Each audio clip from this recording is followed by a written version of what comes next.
Amendment to a bill in the South Carolina Senate could change the way victims of personal injury or wrongful death are paid. As it stands, the previous law granted victims full coverage, but some senators don't agree. But the amendment passed with a reading of 21-20, and it has Mothers Against Drunk Driving wondering what happens to those victims. South Carolina Bureau Chief Shakira Speaks explains. The South Carolina Senate is voting on a bill that would cut liability compensation for victims.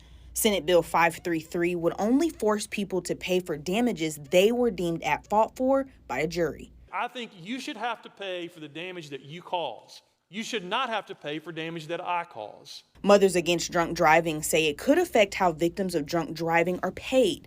They believe victims should be awarded 100% of the damages rather than just a portion of what another person or business caused. The drunk driver has no insurance and a lot of time has no money. So if you're saying that the bar maybe is 50% responsible and the drunk driver is 50% responsible, but the drunk driver can't pay and the bar only has to pay 50% because that's the amount of fault that they were assigned by the, that's the amount of fault that people think they were, then the victim's going to get half of what they should get instead of everything. In the case of a drunk driver leaving a bar where they were served alcohol, the business could be held liable for any injuries the driver causes.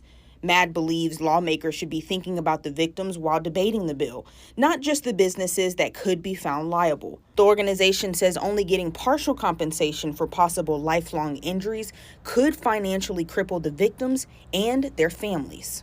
We're basically putting the burden on them for the harm that somebody else caused to them. And I think as a state, we just need to say that's not who we are.